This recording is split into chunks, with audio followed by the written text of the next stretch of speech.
Welcome to the Rebirth. This is Shay Marriott, and joining me tonight is Eli Isabel, Hey, good evening. Miss Jen Fontel, Hello. and welcome Poet Lost Child. How are you guys doing tonight? Marvelous. Awesome. Good. Man, I gotta start with you, Lost Child. It's been a minute. I'm so happy that you are on. I reached out to you last minute and asked if you would jump on. And like you always do and always done, you show up. You definitely show up every time. So thank you so much for joining us tonight and welcome back. How have you been? What have you been up to? Sitting still, not doing much of anything. Okay, I like that. But I'm still figuring things out, still making it happen. So Okay. All right. I think that's a lot of us right now. So thank you for joining us. Eli and Jen, how are you guys doing? How was your weekend? I am well. My weekend was relaxing. A lot of self-care throughout the weekend, taking care of myself emotionally, physically. Definitely was rejuvenating. Okay. All right. Okay. What about you, Eli? My weekend was good. My family was here from Arkansas again, and we had a little celebration for my sister's birthday, and now they're all gone. So now, hopefully, we can start healing over here. Yeah, absolutely. That's the goal. Absolutely.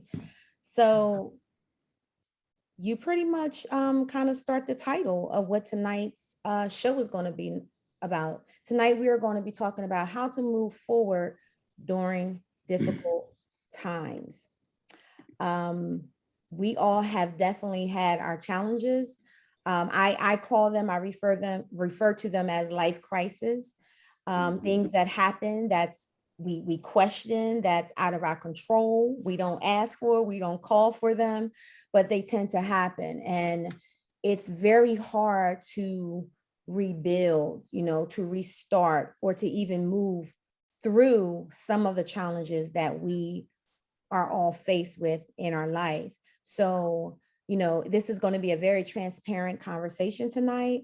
Those of you that are joining us online, please feel free to put in your comments, your questions, and I will make sure that I will be able, I will address each and every one of them.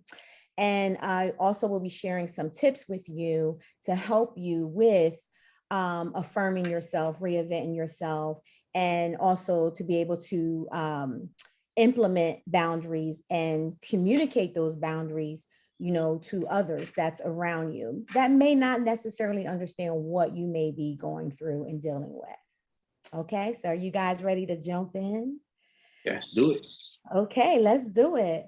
So when we talk about challenges, or difficult times, whatever word that we want to put on it, rather it's, crisis, what comes to mind to you? Like, how would you describe that to someone? And the reason I'm asking this question, because I find too that a lot of people normalize things and they may not realize that it's a difficult time or it's a trauma or something is going on with them because they normalizing it, or they're trying to move past it so fast that they're numb. It's like a numbing effect. So what are your thoughts? And anybody feel free to jump in. Well, I think for me, I think you touched on my issue right from the door. Just normalizing things. I think for years, my childhood, I never addressed it as being problematic or traumatic. And for years, I think at least specifically but for me as a man, especially as a young man still trying to figure everything else out, I would just like, I ain't got time to be sitting here boo-hooing and crying over this. Like, it is what it is. It don't really affect nothing. It's not going to bother me. After a few years, I'm going to forget about it and it's just going to be over and I'll just continue moving on. And it was like I had the conversation with my head over and over again about, okay, this isn't really anything. It ain't nothing. Let's move on. And then I realized a couple years later, I was having the same conversation with myself over and over again. I'm like, okay, if it keeps popping up in my head, obviously that's telling me there's a problem there and it's an issue that needs to be addressed some way, form, or fashion. And and I realized just in the last I'd say 6, 7 years or whatever, that it needed to be actually addressed and dealt with, not just ignored and bypassed. Yeah, that's good. There's some feedback. I don't know if you guys have anything else up, just turn it down a little bit and then, yep, I think we're good. Yeah. So one of the questions I have for you, Lost Child, you said it kept popping up in my head. It kept popping up in my head. And that's definitely a sign that something's not right. Did you notice it in your behaviors as well? I didn't before, but I can look back in hindsight now and see how things were, how I was responding to people differently, how I was treating people differently, how I was allowing people to treat me differently. Mhm.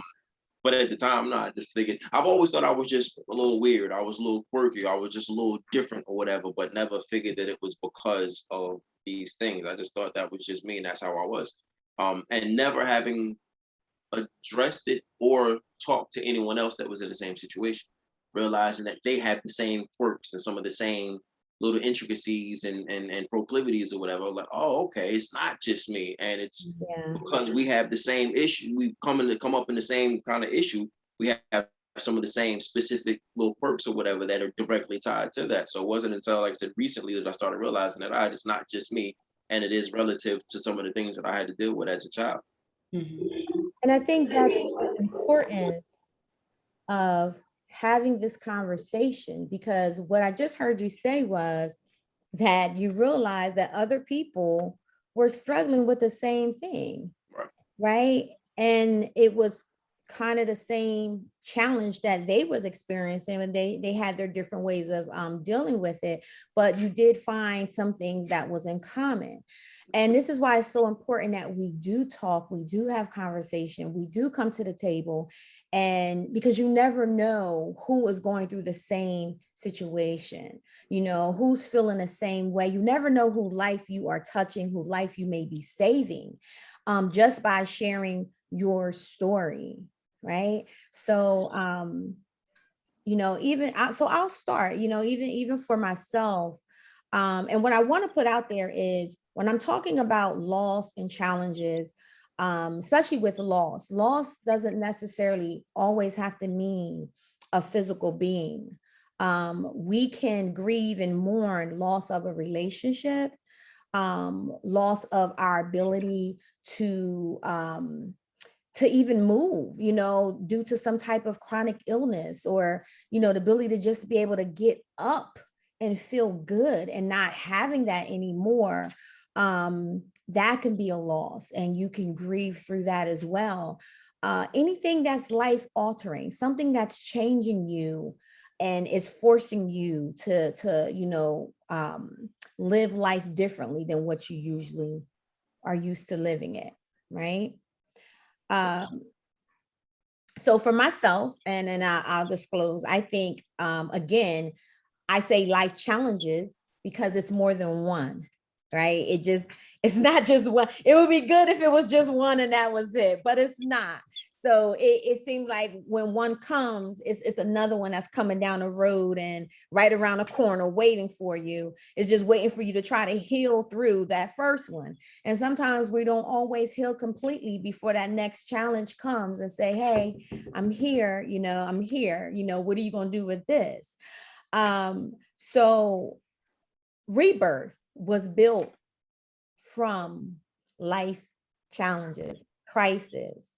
It was born through that, right? And my motto is, sometimes you have to die a little inside in order to be reborn. Okay, that is where the rebirth came from. Now, I would like to think for myself, my first challenge was going through a divorce.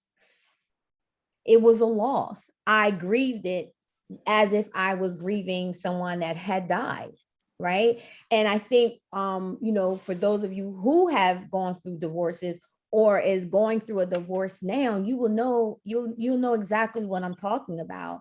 It's like you don't know how to move through that, especially if you've been married for so many years, and you know, you're used to moving and operating within a marriage, and then now you have to learn how to to operate differently, and then it also, children comes into play in all of that, right? So that was my first life challenge. And as soon as I was able to get through that and identify who I was and really start to now move into a different life, because I understood the lesson that I needed to learn in that situation, it propelled me to the next level. And I want you guys to understand this, that these challenges that come are not there to keep you down or hold you hostage to where you are. They're there to elevate you, but you got to be open to what it is that you need to learn from that situation. Now, I would say a couple years after that, back in 2017, my next challenge was I went into the hospital for what was supposed to be a simple surgery. I'm not going to say it was a simple surgery, but it was a surgery where I needed to come back out and come back home that next day. Unfortunately, that didn't happen.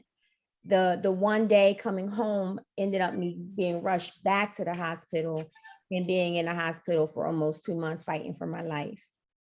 At that point, I did not even know if I was going to be able to be in front of you guys anymore, right? And again, it just happened. It just happened. Anything that could have possibly have gone wrong in that surgery did. So being able to survive that, and then having the thoughts in my mind that I had already felt like, okay, this is it, I'm done, I'm not coming out of here, because that's how much pain I was in. At one point, I was just like, I'm just ready to go. But I realized that God had a purpose for me and he wasn't done with me, and I had to continue fighting, right? And I'm sitting in here in front of you now, and this is what my purpose is, doing the work and doing what it is that I'm supposed to be doing, which is serving others. And I had to pay attention to what that lesson was. What was it I was supposed to learn in that situation? So those were my challenges. And I know there's many more that's going to come my way, because that's what life is, right? We don't necessarily grow when things are always good. We grow through the difficult times. Right. Yeah. Well, I can speak to this definitely.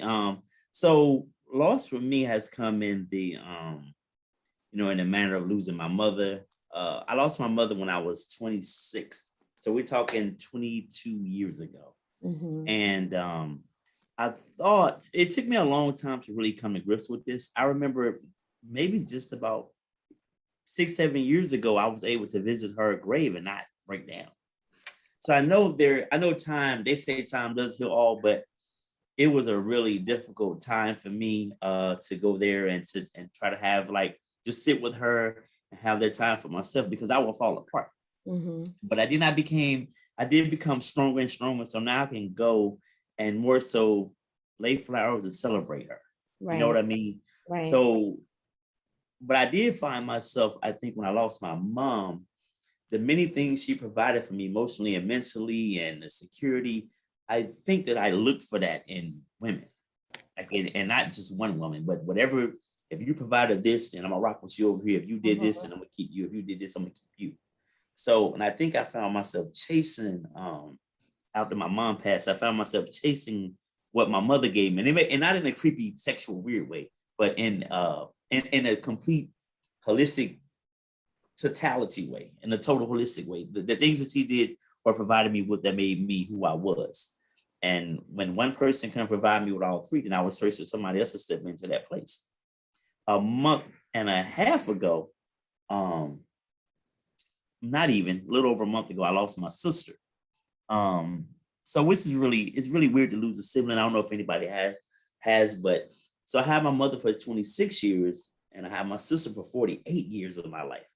So that was a really difficult thing. I had her so much longer. And as I got older, she kind of, well, she always did, but she really stood in that role of being my mother.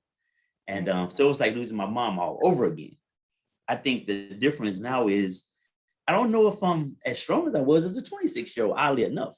Mm-hmm. I feel like as an older dude, I should be like a little more together, but I'm really, I'm struggling in this time right here and to deal with this. But I know that like with my mom and, time does heal all, but, I guess I'm just interested to see how I, bounce back from this.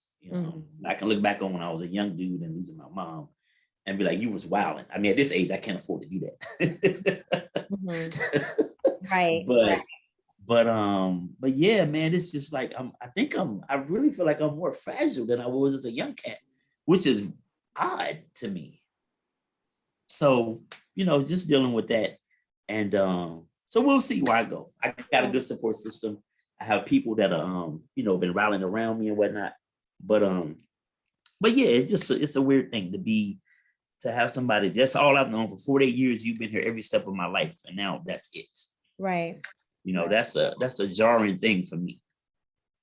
Yeah. But yeah. Definitely. Yeah. Thank you for that, Eli. I know that's that's you're being very, very transparent. And I think that people being able to hear it and see you and also understand that, this is not easy for us to sit here and have these conversations, especially on social media. But I know that our testimonies is going to help someone. I know Eli's testimony is going to help someone. Jen has not yet spoken yet, but I know she's going to be able to help someone and lost child. So this is why we're here. And tonight we are talking about how to move through difficult times, because we are in difficult times. We are, and it's not easy. One of the things that Eli did say was, he has a strong support system, and that's really important. I want to get a little bit technical when we're talking about how we cope and the self-awareness of coping. That's all coming from our ventral media prefrontal cortex. Okay. That's involved with the self-awareness and the coping. So it activates when you think about yourself, such as when you contemplate the meaning of life, or if you're reflecting on your experiences, your goals, your strengths, your weaknesses, and plans, right? So when you said that, as a younger, when you lost your mom, there was other ways that you were coping through it, and now as the more wiser, I'm not going to say older, the more wiser version of you, you feel like you're a little bit more fragile. And honestly, like, if we're looking at this and we're going by this, it's not that you're fragile. I think it's more you're more aware of these feelings and these emotions, where before, in the younger version of yourself, you were trying to run from them, or you had other ways to cope with it, which may not necessarily have been the healthiest, right? But you are more aware, and it's really about that self-acceptance. It's about, grief work is about self-acceptance, where you are in the moment, embracing it, not trying to change yourself, but accepting yourself right where you are in this moment, as you are today. And that is okay. That is perfectly fine. Jen, you want to add? Yeah, so I would definitely say that loss hits different or feels different after you've experienced the loss of your own. My brother passed away, like, I want to say going on like 2 years ago. Yeah. 24 years old. And even as just like us talking about it, I can kind of feel like the feelings and stuff, but loss, it's different. And I think the hardest part of like grieving the loss of him is that, like, you never learn to kind of get over it, but you learn to live with it. And I think the challenging part for me was we all grieve differently in my house. So my mom relied on her faith a lot, and I couldn't. It was something that was hard for me. Whereas my dad found faith in just looking at his pictures, and I couldn't. So navigating grief when you guys all grieve differently in the house is pretty challenging. And that's something that boundaries definitely helped, knowing what, or kind of learning what my triggers were, and kind of managing that, and still working through that at this time, but learning through that and embracing where I was at each point, each day, because each day looked different, you know what I mean? But that definitely is a challenge, to say the least. Like, again, learning to live with the loss rather than kind of just getting over it, you know? And kind of being aware of what my triggers were, and seeing pictures, or hearing my mom kind of talk about God and stuff like that. So it's definitely been a journey. Yes. Yeah, it has. It has. And it continues to be a journey. The one thing that we have to remember is that acceptance doesn't mean, when we're accepting these things, because we have these stages of grief that we go through, right?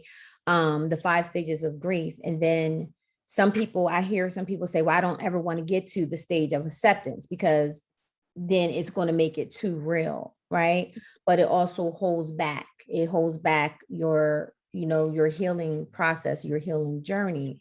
But acceptance doesn't mean you are okay with the loss. It just means in time, we must accept the reality that they are no longer here in the physical form, right?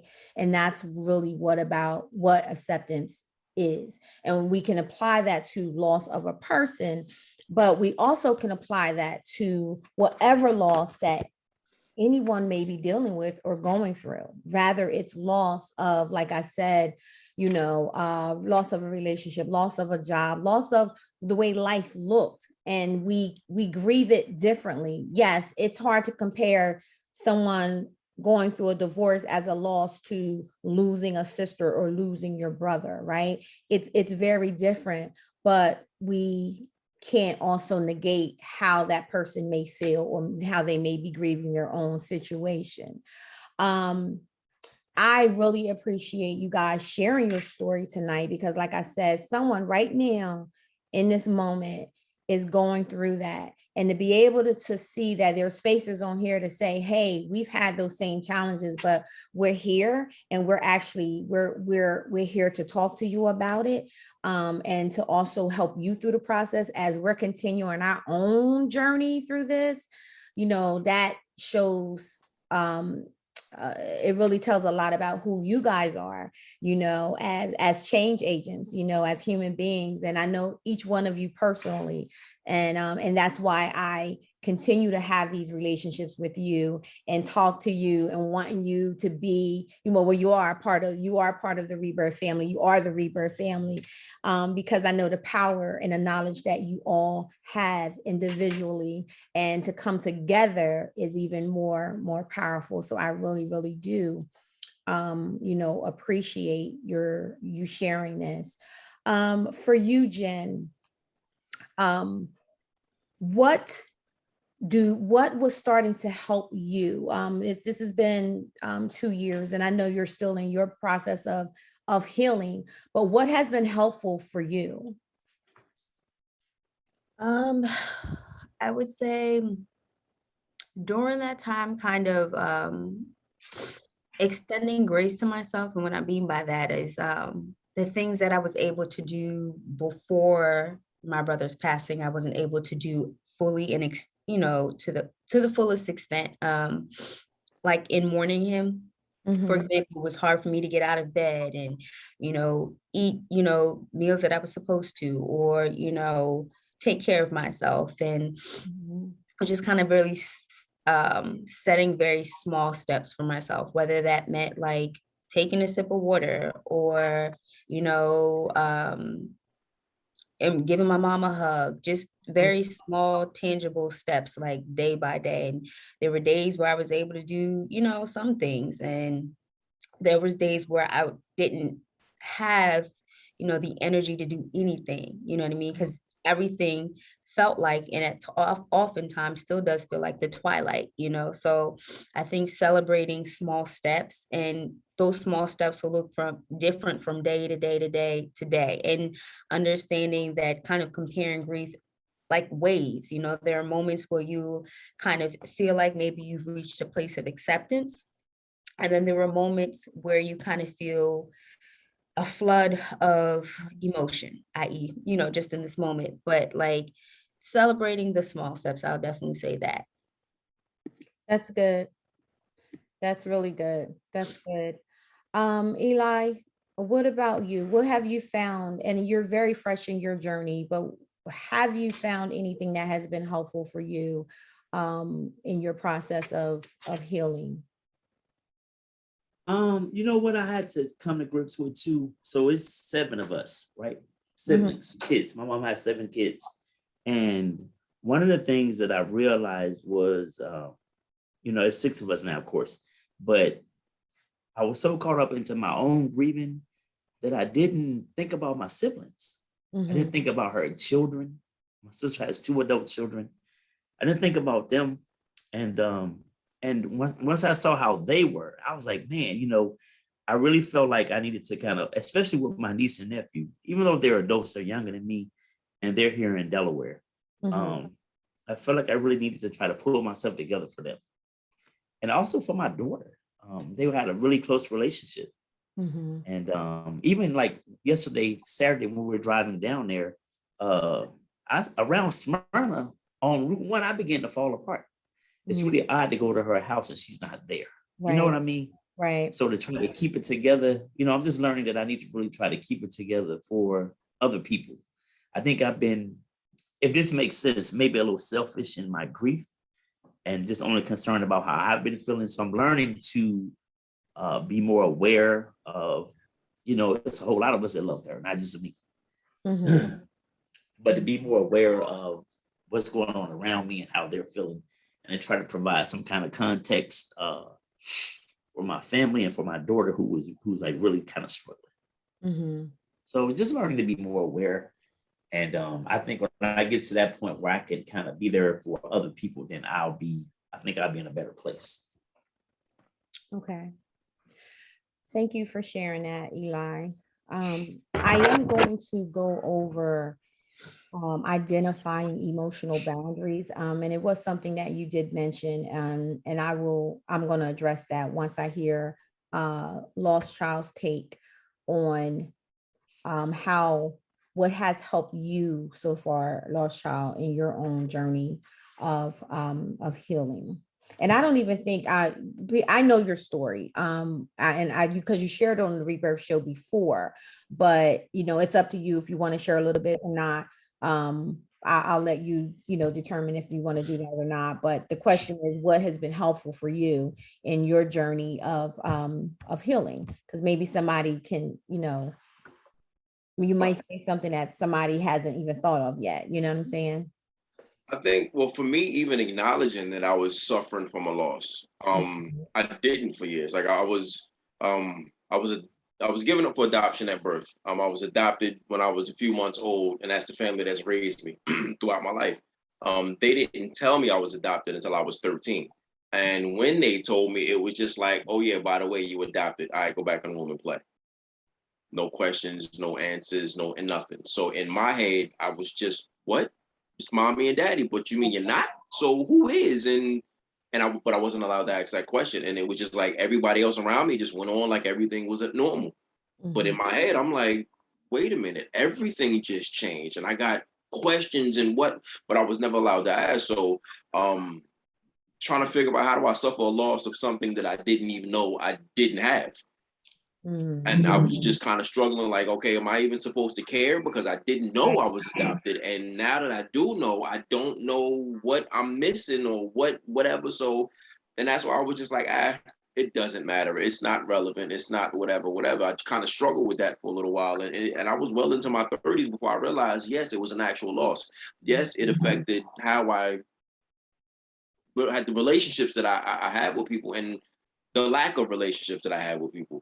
And as far as figuring it out, I'm still in the midst of figuring it out because, like I said, it's been I say the last 10 years or so, I really said, okay, yes, this is an issue and it needs to be addressed, and it is definitely getting in the way of some things. So I don't think I've learned how to figure it out. I just think for years I just did the in the adoption community, it's called the fork.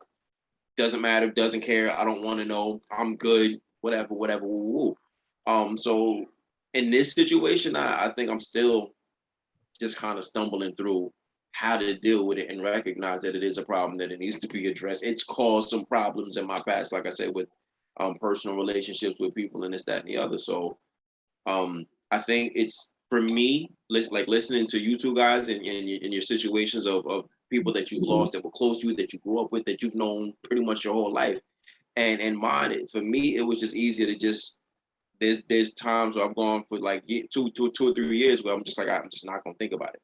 And it's easy. It's that much easier for me because it's like something that wasn't tangible. It wasn't someone that was actually there that I did know. So for me to just out of sight, out of mind, and I'm just gonna keep on moving until it pops up again, whether I'm watching a movie or somebody tells me I look just like somebody that they know, and I'm like, damn, maybe I am related to that person, or maybe I might be a lost, or like a family member. So I've dealt with it. I don't think in a healthy way. I've normalized it in an unhealthy way, and I think I'm still, like I said, just now coming to grips with trying to find a way to address it and not just pretend that it doesn't exist. Right, right.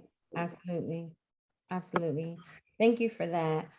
I think that one of the things that, I definitely want us to touch on is emotional boundaries. And um when we're going through things, and Eli, you touched on this, and like I said, you and I have a personal relationship, so I know you as a person and I know your heart, right? We think because we are going through our own stuff, that we can't really lean into it and focus on our own pain. We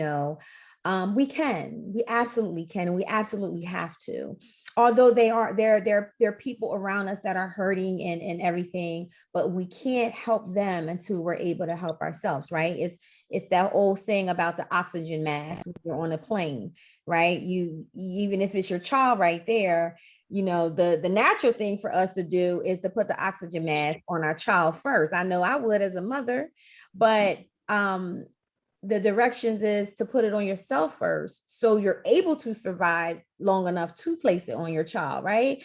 And we have to take that same scenario, and when it comes down to things like this, we have to work on ourselves first, in order to be able to be there for our family and to our closest members, our children, our spouses.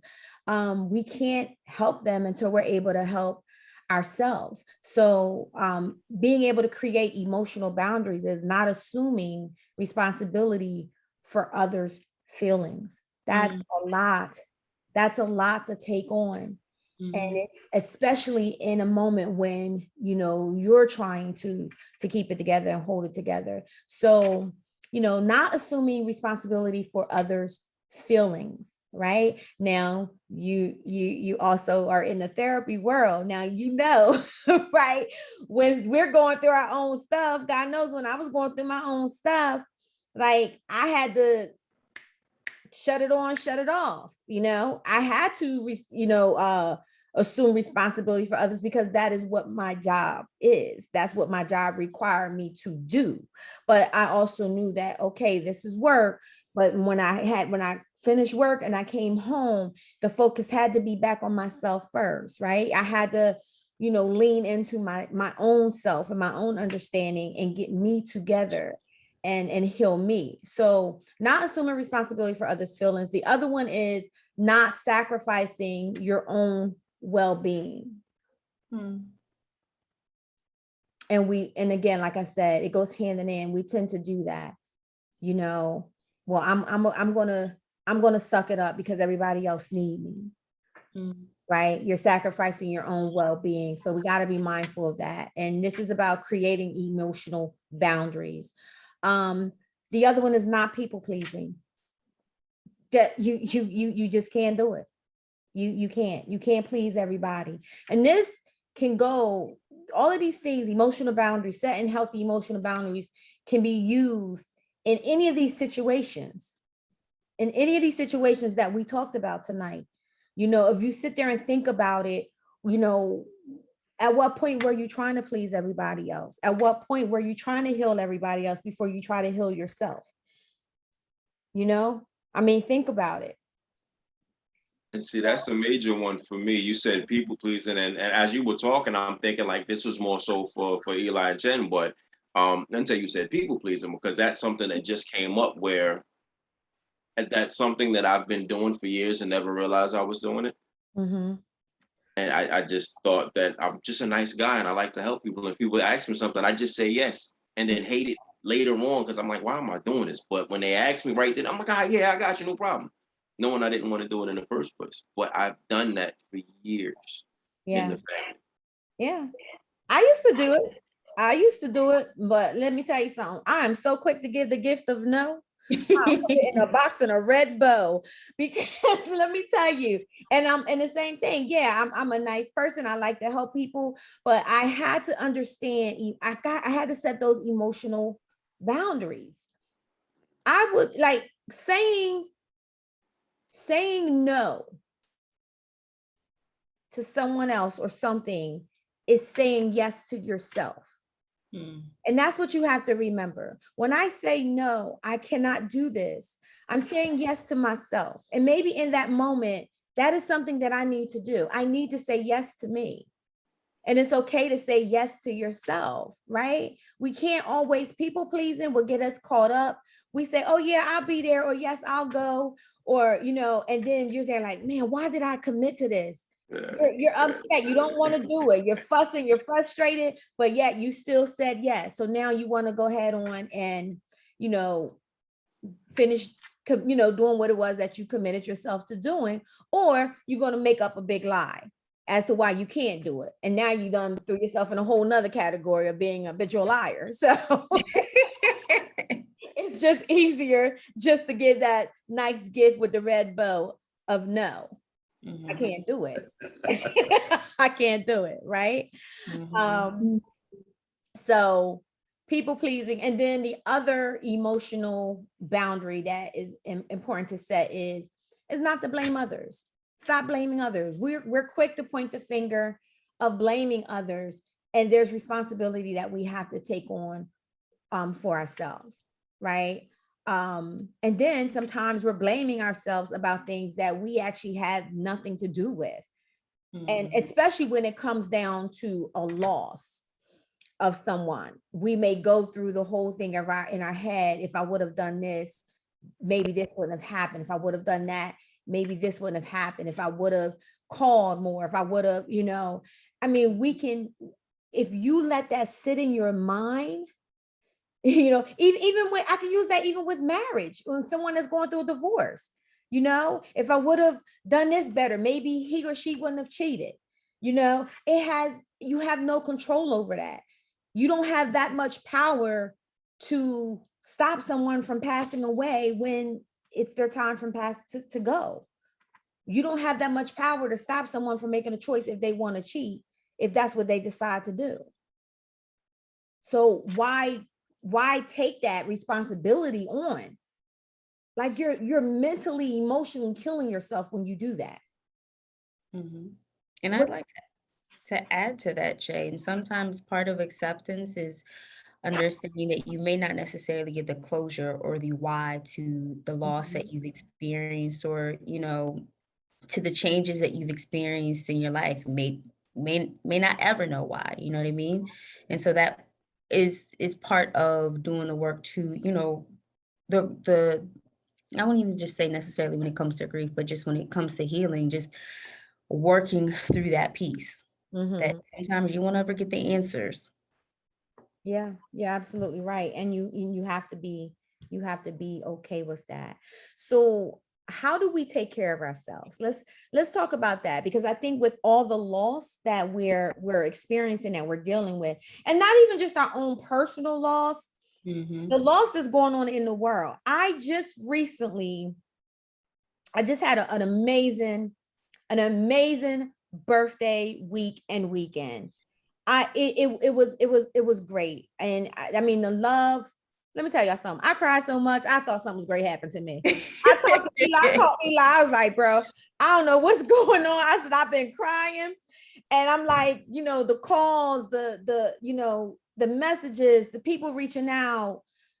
I mean, just my friends, you know, everything was just so well planned, and it was very thoughtful and generous, and it just really touched my heart. So I can truly say that if something was to happen to me today or tomorrow, y'all have given me my flowers.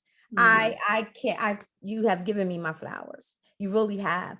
But my point was, my boyfriend surprised me and took me to AC over the weekend, and we went to go see Patti LaBelle. And I had no idea that's who I was going to see until she actually came out on the stage.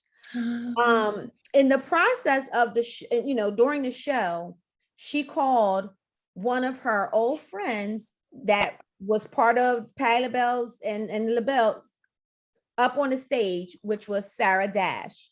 She called her up on the stage to sing with her. And I'm telling you, it was a great time, a good old time. But today I sit to tell you that Sarah Dash died today. Wow. And I just saw her on stage Saturday night. She was 76 years old. The woman sung she sung and had a great time with Patti LaBelle. Who would have thought that would be her last time, you know? And so I was really shocked when I got the news, and I just got the news like a couple hours before we came on. And, you know, I say that to say that it's so much loss. And on top of that, we just had the guy from Friday. He passed away, the comedian, AJ Johnson, right? Is it AJ Johnson? Yeah, Ezel. Yeah, Ezel. He passed away, and you know, so it's lost all over the place. A lot. We as the world period in general, we're going through a lot, right? And people need to know, how do we move through some of these things? How do we get through them? What can we do to take care of ourselves, our mental and our emotions? So really quick, what are some self-care tips that you guys may have that help you feel good? I know for myself, exercising is one, and actually doing the rebirth, having these type of conversations, talking to my friends, you know, is another. And prayer and meditation is what I do. What do you guys do? I think for me, during the time when it was pretty fresh, I joined a grief support group, which was pretty helpful. Just being able to kind of connect with people who could relate to, you know, the loss of someone. And I also say to having conversations with my family about my brother. I think that seeing other people, my family, grieve him gave me permission, or not even permission, but made it feel safe enough for me to do the same in return. So talking, you know, about our memories with him, tapping into those good times and not so good times, being able to talk about him as if he still existed, definitely was very cathartic for me. Okay. All right. Thank you for sharing that. Eli? Anytime I can get near some water and just chill, that's what I like to do. I like to be near some water. And before my daggone hip started bothering me, I like to run. But we're working out the hip. Oh man, it's my left one. Which one is it for you? It's my left. I got the hip flexor. It's working out. But I can't. Hey, listen, that chapter 49, man, that creeped right up on me. So, you know, you next. I'm walking around here like Fred Sanford. Oh my goodness. So, Lost yeah. Child, what about you? I know you're, you know, poet Lost Child. So I know a lot of your stuff probably come out in writing. Yeah, that was I think performing on stage a lot of times in a lot of my beginning pieces, I would talk a lot about the adoption and about the loss or whatever, and I would say it in a way that without saying it directly, but it was me this first time saying it to any, because I never had anyone to talk to about it. I always kind of kept it to myself. So I'd be telling a room full of strangers things that I had never told anyone else. So even though I knew most of it was going over people's heads, I was saying it out loud, and I was just that's what worked for me, and that's pretty much been it for me, because I still don't, like, I talk in formats like this, and I talk about it a lot more now, and I'm posting about it on social media. But initially, that's what the poetry was for me, and only thing I can say other than that is just being conscious of how I eat and exercise, because I feel like if I'm together physically, it helps me. Yeah, I can help. It's like, to me, it just makes better sense that my mental can be kind of held together if my physical is being held together. Right. Right. Yeah, and you're exactly right. I told you there was a list that I had about how to make a self-care plan to help, to boost your health, your self-esteem, your mood, overall, just taking better care of yourself in life. And exercise is on the list. Healthy diet is on the list. Making sure you're incorporating new foods, avoiding certain foods. Please know that certain foods do cause mood shifts. I don't know if people are aware of that, but they do cause mood shifts. Now, I'm not going to tell you what they are because I don't know them all, but Just look it up. but Then look you it can't. up, right? Good. I go to Google University. Go to Google University. It's there for you. Sleep is so important that you get sleep. Make sure that you are, eliminating screen time before your bed and going to bed a little bit earlier. Make sure that you're trying to socialize. I know it's hard, especially when you're grieving, to get out there and socialize, but try to socialize as much as you possibly can to to help. Spending more time with your quality support, your support team. I call it your committee. Leisure and hobbies, finding something that you like to do, or maybe there's something that you wanted to take up and you've never done. Vacation. Oh man, that's so important. I had a staycation. I didn't go away anywhere, but it was great. And each day I was very intentional about what it was I was going to do for that day, rather it was a mindfulness walk or going to the spa, or just simply not doing anything. I was very intentional about what it was that I wanted to do. Making sure that you're balancing your work life, and that's important, because I think one of the bad coping skills that I did when I went through my divorce was I threw myself into work, and I became a workaholic, and I didn't know anything outside of work. Like, seriously, I work. That's all I did.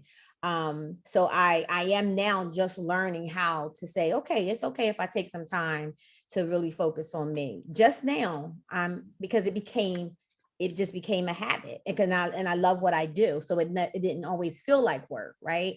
So we got to be careful with that. And also just financial health, making sure, because during these times, you can pick up some bad habits. You can start spending like crazy, you can start missing bills. So making sure that, you're monitoring and you're increasing accountability. And you can also kind of go off your eating regimen as well. This is where the emotional eating and all that stuff comes into play as well. So you want to be careful with that. Anything else, you guys, that come to mind?